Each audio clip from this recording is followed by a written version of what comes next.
아버지 하나님 감사합니다. 저희들에게 6월을 시작하게 하시고 첫 주일 첫날 하나님의 나와 예배드릴 수 있는 은혜를 부어주심을 감사드립니다. 이 시간 아버지 하나님 그냥 나오지 않았습니다. 마음과 몸과 정성과 뜻과 예물을 이 시간 하나님 앞에 온전히 드리오니 주님 받아주시고 음양하시며 주님 나라 위에 온전히 쓰임받게 하여 주옵소서. 이 모든 것이 아버지께로부터 왔으며 아버지의 것임을 고백합니다. 이 시간 앞에 온전히 드릴 때에 주님 받아주시고 이 모든 것이 하나님의 나라가 세워지며 주님 복음의 사역에 온전히 쓰여지는 귀한 은혜가 있게 하여 주옵소서.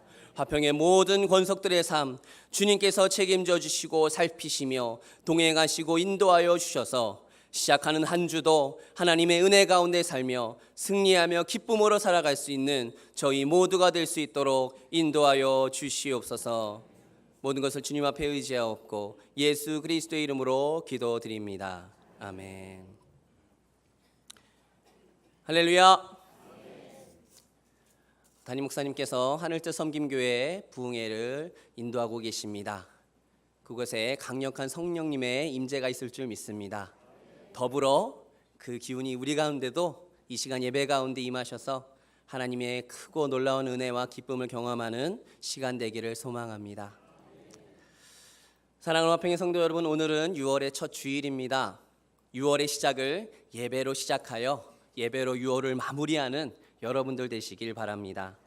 그리하여 우리 아버지 되시는 하나님이 자녀로 삼으신 우리와 항상 동행하시고 살피시고 공급하시는 은혜를 경험하는 저와 여러분들 되기를 바랍니다. 자, 여러분, 우리가 누구입니까? 보통 말씀에서도 그렇고 사람들은 우리를 그리스도인이라 부릅니다. 그리스도인. 그렇다면 그리스도인은 누굽니까? 바로 예수님께 속한 사람을 그리스도인이라고 합니다. 우리 옆 사람과 이렇게 인사합시다. 우리는 예수님께 속한 사람입니다.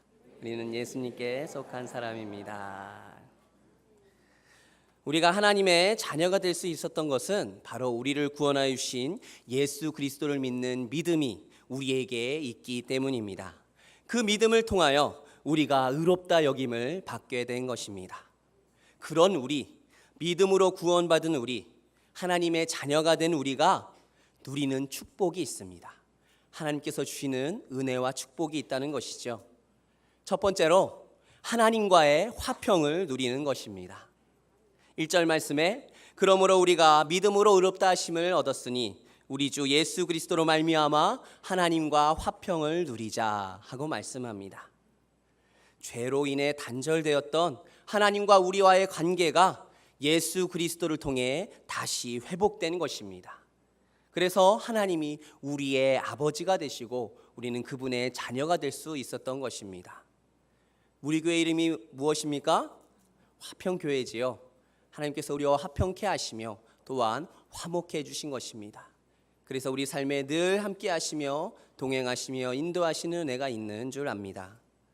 두 번째로 누리는 축복은 하나님 앞에 나아갈 수 있게 되었다는 것입니다.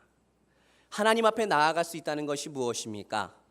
먼저 우리가 하나님 앞에 기도할 수 있다는 것이고, 두 번째로는 우리가 하나님 앞에 예배 드릴 수 있는 은혜가 주어졌다는 것입니다. 여러분, 구약 시대에는 하나님의 임재를 상징하는 지성소에 1년에 단 한 번 누구만이 들어갈 수 있습니까? 대제사장만이 들어갈 수 있었습니다. 그 외에는 아무도 하나님 앞에 설 수가 없었던 것입니다. 자, 그런데 예수 그리스도께서 십자가에 못 박혀 죽으심으로 말미암아 그 지성소에 막혀있던 휘장이 둘로 찢어지게 되었습니다. 그 후로 우리는 하나님 앞으로 나아갈 수 있게 된 것입니다. 2절에 보면 또한 그로 말미암아 우리가 믿음으로 서 있는 이 은혜에 들어감을 얻었으며 하나님의 영광을 바라고 즐거워하느니라 하고 말씀합니다. 하나님께 나아갈 수 있는 은혜를 통하여 하나님 앞에 영광을 바라고 즐거워하게 될 수 있었던 것이죠. 그러므로 우리가 이 예배를 통해 얻는 그 기쁨과 은혜가 우리 가운데 있다는 것입니다. 이것이 바로 그리스도인 된 우리의 축복이며 우리의 특권입니다. 자, 그런데 우리에게 주신 축복이 있음을 말씀한 다음에 오늘 본문 말씀에서 다만 이뿐 아니라 하고 말씀합니다. 다만 이뿐 아니라 축복 말고도 더 있다 하고 우리에게 말씀해 주시는 것이죠. 그것이 오늘 우리가 다룰 말씀인 겁니다. 오늘 본문 3절 말씀에 다만 이뿐 아니라 우리가 환난 중에도 즐거워하나니 하고 말씀하고 있습니다. 우리에게 더 있는 게 무엇이라고 말씀하고 있습니까? 바로 환난이라는 것입니다. 환난. 우리에게 영광만 있는 것이 아니라 환난도 있다고 말씀하고 있는 것입니다. 아니 목사님, 방금도 우리가 하나님과 화목하고 하나님 앞에 나아가며 하나님의 영광을 보고 즐거워한다고 말씀하시지 않았습니까? 그런데 갑자기 환난이라니요. 너무하지 않습니까? 하고 물을 수 있습니다. 그럼 제가 반대로 물어보겠습니다. 여러분, 예수 잘 믿고 직분도 잘 감당하고 헌신과 봉사도 열심히 해온 여러분들의 삶에 하는 일마다 잘 되고 좋은 일만 생기고 병원 신세 져본 적 없으며 걱정 근심이 하나도 없었습니까? 그런 분 있으시면 손 한번 들어주시기 바랍니다. 그렇지 않지요. 여전히 우리 삶에는 많은 문제들과 어려움 그리고 고난들이 있습니다. 그런데 많은 사람들은 예수 믿으면 더 이상 고난은 따르지 아니할 거라고 생각을 많이 합니다. 또한 그렇게 부추기는 설교자들도 있습니다. 예수 믿으면 복 받는다고, 예수 믿으면 모든 일이 잘 된다고. 그렇게 믿어서 만사 형통을 기대했다가 시련을 당하게 되면 원망과 불평을 합니다. 급기야는 낙심에 빠지고 교회도 떠나는 것을 보게 되는 것입니다. 화평의 성도 여러분, 우리가 영화된 후에는 더 이상 고난은 없을 것입니다. 그러나 지금은 시련과 환난을 대비해야만 합니다. 왜 그렇습니까? 우리가 살고 있는 이 세상은 우리 주님께서도 피곤함과 목마름과 굶주림을 맛보신 세상이며 주님에게 멸시와 천대와 조롱을 퍼부은 세상이며 결국에는 주님을 십자가에 못 박아 죽인 세상이기 때문입니다. 요한복음 15장 19절에는 이렇게 말씀합니다. 너희가 세상에 속하였으면 세상이 자기의 것을 사랑할 것이나 너희는 세상에 속한 자가 아니요 도리어 내가 너희를 세상에서 택하였기 때문에 세상이 너희를 미워하느니라. 그렇습니다, 여러분. 우리는 세상에 속한 자가 아닙니다. 주님께서 우리를 택하셨기 때문에 세상과 다른 우리를 세상은 미워하는 것입니다.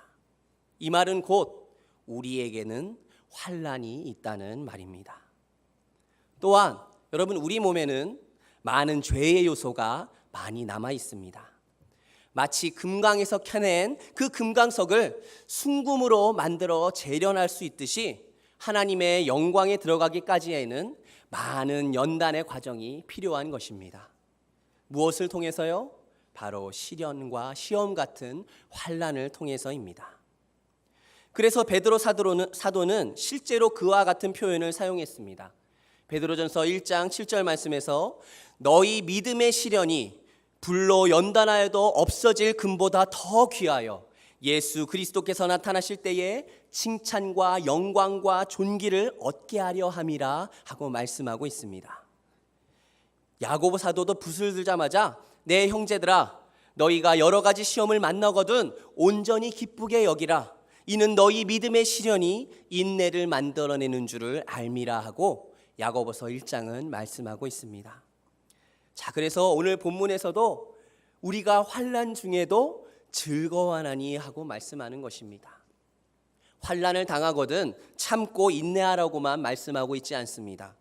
환난을 당하거든 승리하라 하고 말씀하고 있지도 않습니다. 환난 중에 어떻게 하라고요? 즐거워하라 말씀하고 있는 것입니다. 자, 여러분, 환난 중에 어떻게 즐거워할 수가 있다는 말씀입니까? 목사님, 저는 환난이 너무 좋아요. 너무 신나요. 하는 분 계십니까? 그렇습니다, 여러분. 환난 자체는 즐거운 것이 못 됩니다. 자, 그렇다면 환난 중에 어떻게 즐거워할 수 있을까요? 여러분, 그것은 자동적으로 주어지는 것이 아닙니다. 그리스도인들은 로봇과 같은 사람이 아닙니다. 우리들에게는 눈물도 있고 또한 웃을 줄도 아는 감정을 가진 사람들입니다. 그런 우리에게 주님이 말씀하시는 거예요. 로마서 8장 18절 말씀에 현재의 고난은 장차 우리에게 나타날 영광과 좋게 비교할 수 없도다. 여러분, 이 말씀에는 현재가 있고 또한 장차 나타날 것이 있다고 말씀합니다. 여러분, 그렇습니다. 그리스도인은 현재의 삶만 바라보는 사람이 아니라 그 너머를 바라보는 사람입니다.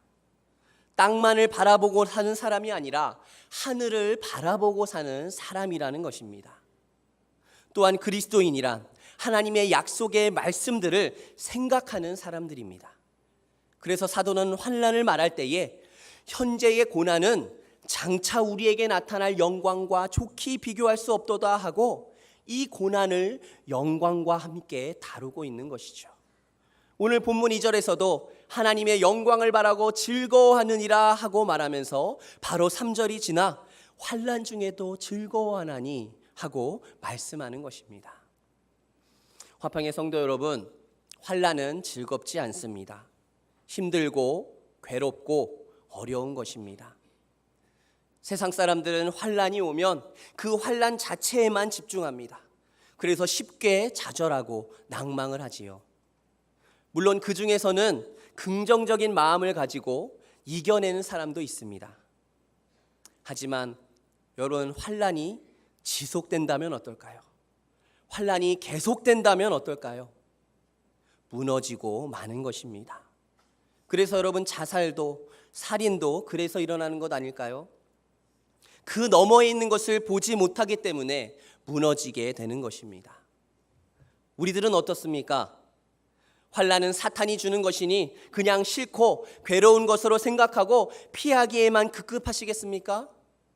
세상 사람들처럼 그 환난 자체에만 집중하여 낭만과 절망을 하시겠습니까? 고린도후서 4장 17절에 이렇게 말씀합니다. 우리의 잠시 받는 환난에 경한 것이 지극히 크고 영원한 영광에 중한 것을 우리에게 이루게 함이니 하고 말씀하고 있습니다. 여러분, 우리가 이 땅 가운데 살아감에 있어 잠시 받는 이 환난의 가벼움이 너무나 크고 영원한 영광에 중한 것을 우리에게 이루게 하신다 합니다. 무슨 뜻입니까? 환난은 우리가 받을 영광에 비하면 아무것도 아니라는 것입니다. 지극히 크고 영원한 그 영광에 비하면 환난은 너무나 작다는 것입니다. 그렇습니다. 우리는 환난 너머에 있는 영광을 바라보는 사람들이 되어야 합니다. 가정의 경제적인 문제, 가족의 병환 문제, 자녀의 문제, 사업의 문제, 직장의 문제, 결혼 문제, 또한 그 외 삶에서 겪는 많은 문제들이 우리에게 있습니다. 이런 것이 살아가는 과정 중에 있는 것이어서 당연한 것이라 생각할 수도 있지만 우리가 실제로 부딪혀보면 어떻습니까? 우리에게 환난으로 다가온다는 것이죠. 그래서 우리는 힘들다는 것을 다 알고 있습니다.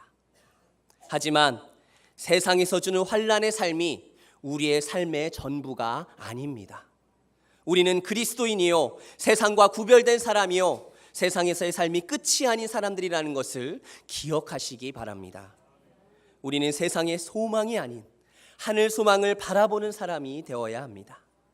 여러분, 그 소망은 하나님의 영광이 가득하며 행복과 기쁨만이 있으며 이 땅과는 비교할 수 없는 은혜가 있는 것입니다. 하늘 소망을 바라볼 때에 우리에게 나타날 영광을 바라보게 되며 그것으로 인해 우리에게 오는 환난 가운데서도 즐거워할 수 있는 그리스도인이 될 수 있는 것입니다. 바라기는 여기 모인 화평의 모든 성도님들 모두가 환난을 넘어 하나님의 영광이 나에게 있을 것을 깨달아 환난 중에도 즐거워할 수 있는 진정한 그리스도인들이 되기를 간절히 소망합니다. 자, 그런데 중요한 것은 여러분, 환난이 환난으로만 끝나는 것이 아니라는 것입니다. 세상 사람들에게는 환난이 그저 환난으로 다가오지만 하나님의 자녀들은 환난으로 시작하여 소망으로 마친다는 것입니다. 오늘 말씀에서 보면 환난은 인내를 낳는다고 합니다. 환난 가운데 그 너머를 바라보는 사람들은 인내할 수 있다는 것이죠.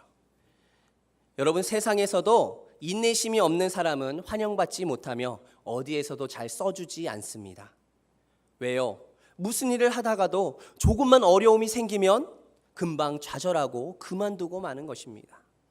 하물며 하나님의 사람들에게는 더욱 인내가 필요한 것입니다. 히브리서 10장 36절에서 이렇게 말씀합니다. 너희에게 인내가 필요함은 너희가 하나님의 뜻을 행한 후에 약속하신 것을 받기 위함이라 하고 말씀하십니다. 우리가 신앙생활을 하는 데 있어서 그 성공과 실패는 바로 인내심에 달려있다고 해도 과언이 아닌 것입니다. 여러분, 지금 이 시대는 이 인내, 즉 참을성이 없는 시대인 것 같습니다. 사소한 일에도 화를 참지 못합니다. 그래서 분노 조절 장애라는 병도 생기고 이로 인해 싸움이 생기고 폭력이 난무하며 심지어 사람을 죽이는 일까지 벌어지고 있습니다. 참으로 입에 담기 힘든 일이 뉴스나 또한 인터넷 매체에 연일 보도되고 있는 것이 요즘의 현실입니다. 이처럼 이 환난 가운데 우리에게 인내는 필수적인 것입니다. 여러분, 취업하는 게 힘들다고 어렵다고 포기한다면 어떻게 되겠습니까? 직장에서의 그 업무를 견딜 수 없다고 포기한다면, 난 아무래도 혼자 살 팔자인가 보다 하고 나를 포기한다면 아무것도 될 수 없는 것입니다. 이보다 또한 훨씬 더 중요한 우리 그리스도인의 삶을 포기한다면요, 이것은 완전히 끝장나는 일 아니겠습니까? 여러분, 우리는 환난 가운데 인내해야 할 줄 믿습니다. 그 인내를 통해 하나님의 약속하신 것을 받는 여러분들 되기를 소망합니다. 또한 인내는 연단으로 향하게 합니다. 연단. 여러분, 연단은 인정받기 위한 필수 과정입니다. 여러분, 우주선 아시죠? 우주선에 들어가는 그 부속 얼마나 중요하겠습니까?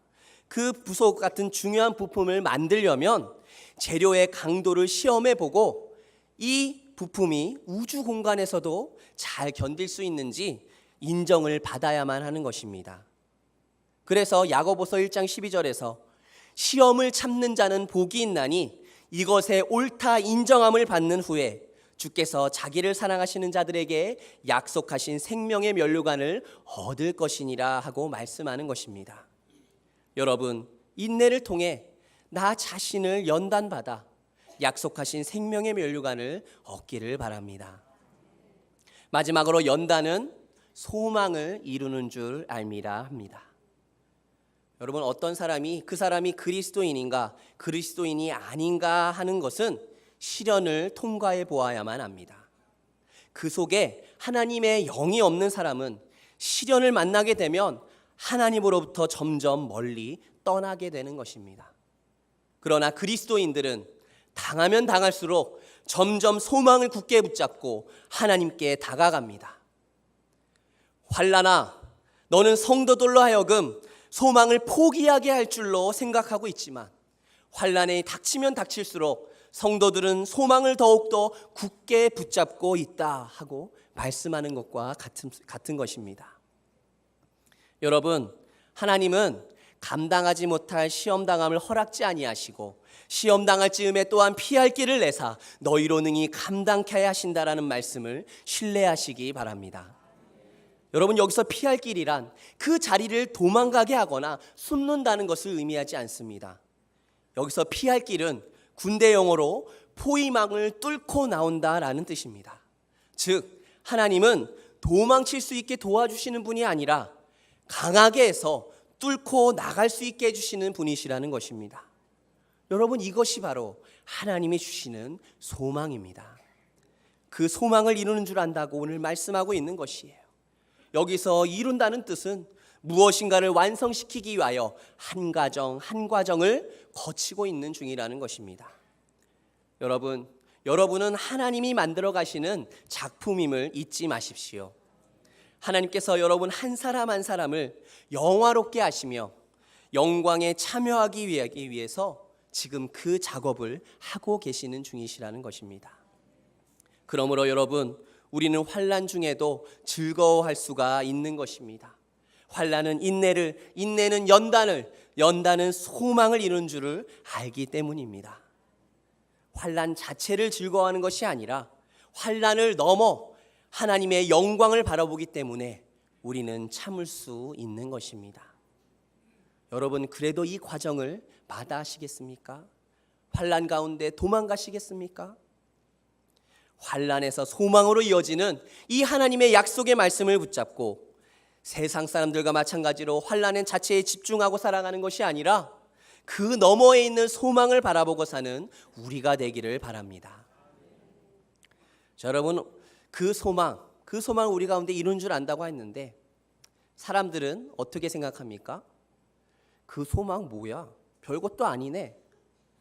이렇게 우리에게 다가오고 생각하게 합니다. 그런 말을 들으면 우리는 어떻습니까? 아, 정말 그런가? 그 소망이 우리한테는 아무것도 아닌가? 괜히 위축되고 또한 그 소망이 우리에게 아무것도 아닌 것처럼 느껴질 때가 있다는 것이죠. 자, 그런데 5절 말씀은 이렇게 말씀합니다. 소망이 우리를 부끄럽게 하지 아니함은 우리에게 주신 성령으로 말미암아 하나님의 사랑이 우리 마음에 부은 바 됨이니. 여러분, 이 말씀에는 우리에게 주시는 소망이 우리를 부끄럽게 하지는 않는가? 이 소망이 우리를 실망시키지는 않는가? 그렇게 생각할 때에 결코 그럴 수 없다 하고 말씀하는 것과 같습니다. 왜냐하면 성도들은 하나님이 주신 보증을 가지고 있기 때문입니다. 여러분, 그 보증이 무엇입니까? 바로 오늘 말씀에서 나오는 성령께서 말미암아라고 하는 것입니다. 즉, 성령님께서 우리의 보증이 되어주시는 것입니다. 여러분, 이 성령으로 말미암아가 얼마나 중요한지 아십니까? 구원 계획은 성부 하나님에 의해 세워졌으며 성자 그리스도로 말미암아 성취되었습니다. 그런데 여기서 멈춘다면 주님께서 다 이루어 놓으신 이 구속의 은혜가 우리 안은 무관하게 된다는 것입니다. 다시 말하면 우리들에게 적용이 되지 않는다는 점입니다. 여러분, 우리가 조금만 주의를 기울이면 이 모든 복음이 이 말미암아에 연결되어 있음을 발견하게 될 것입니다. 여러분, 1절에서도 우리 주 예수 그리스도로 말미암아라고 말씀하고 2절에서는 그로 말미암아라고 말씀합니다. 그런데 여러분, 5절을 보십시오. 또 한 분의 말미암아가 우리와 관계하고 있음을 보게 됩니다. 바로 우리에게 주신 성령으로 말미암아가 바로 그것입니다. 그러므로 이 1절부터 5절의 짧은 말씀 속에는 성부, 성자, 성령 그 삼위일체의 하나님이 계시되어 있는 것이죠.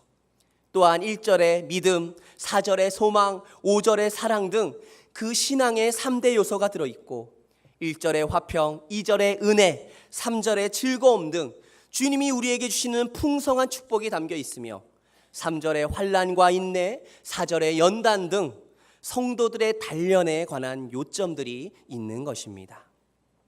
그래서 이 말미암아를 삼위일체 하나님과 연결시킨다면 이렇게 됩니다.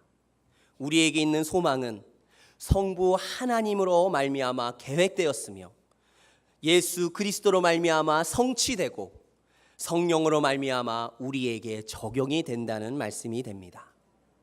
여러분, 한 사람의 그리스도인이 탄생하기 위해서는 하나님의 택하심과 예수 그리스도의 구속하심과 또한 성령으로 말미암아 우리에게 그것이 전달되어져야 하는 것입니다. 그러므로 여러분, 고린도전서 12장 3절 말씀에 성령으로 아니하고는 누구든지 예수를 주시라 할 수 없느니라 말씀하는 것입니다. 여러분, 그렇기 때문에 우리를 사랑하시는 그 하나님의 엄청난 사랑은 성령님이 아니면 알 길이 없고 우리를 구원하여 주신 예수 그리스도의 그 은혜도 성령님이 아니면 우리와는 상관이 없게 되는 것입니다. 그래서 오늘 5절에 우리에게 주신 성령으로 말미암아 하나님의 사랑이 우리 마음에 부은 바 됨이니 하는 것입니다. 여러분, 하나님의 사랑이 우리 마음에 부은 바 되었다는 이 말씀은 그 사랑을 아낌없이 인색함이 없이 남김없이 아주 송두리째 우리에게 쏟아 부어주셨음을 의미합니다. 여러분, 창세기 27장에서는 야곱에게 축복을 빼앗긴 에서의 통곡이 나옵니다. 아버지, 아버지, 아버지께서 나를 위하여 빌복을 남기지 아니하셨나이까 하고 통곡을 합니다. 여러분, 이처럼 하나님 아버지께서는 사랑하는 자녀들 말고 다른 사람에게 줄 사랑은 없는 것입니다. 조금도 남기시지 않고 모두 자신의 자녀에게 부어주셨던 것입니다. 사랑하는 화평의 성도 여러분, 하나님은 여러분의 마음에 자신의 사랑을 모두 남김없이 쏟아 부어주셨습니다. 우리에게 주신 성령으로 말미암아 우리는 그 사랑을 지식으로가 아니라 또한 생각으로가 아니라 진정 마음 깊이 깨달을 수 있는 것입니다. 여러분은 이 하나님의 사랑을 절실히 느끼십니까? 여러분에게 남김없이 부어주셨다는 사실을 믿으십니까? 이 사실을 깨닫고 믿는다면 우리에게 주어진 소망은 결코 우리를 부끄럽게 하지 않을 것입니다. 이 소망으로 우리는 어떤 상황에서도 즐거워할 수가 있을 것입니다. 여러분, 여러분에게 환난이 있습니까? 많은 어려움과 고난이 있습니까? 우리에게 오는 이 수많은 환난이 인내와 연단과 소망으로 이어져서 이 소망을 이루는 여기 모인 화평의 모든 성도님들 되시길 예수님의 이름으로 간절히 소망합니다. 또한 우리에게 주신 성령을 통하여 우리 마음에 부음받은 그 하나님의 사랑을 매일마다 마음 깊이 깨닫고 기쁨과 감사가 늘 넘치는 여기 모인 화평의 모든 성도님들 되시길 예수님의 이름으로 간절히 소망합니다.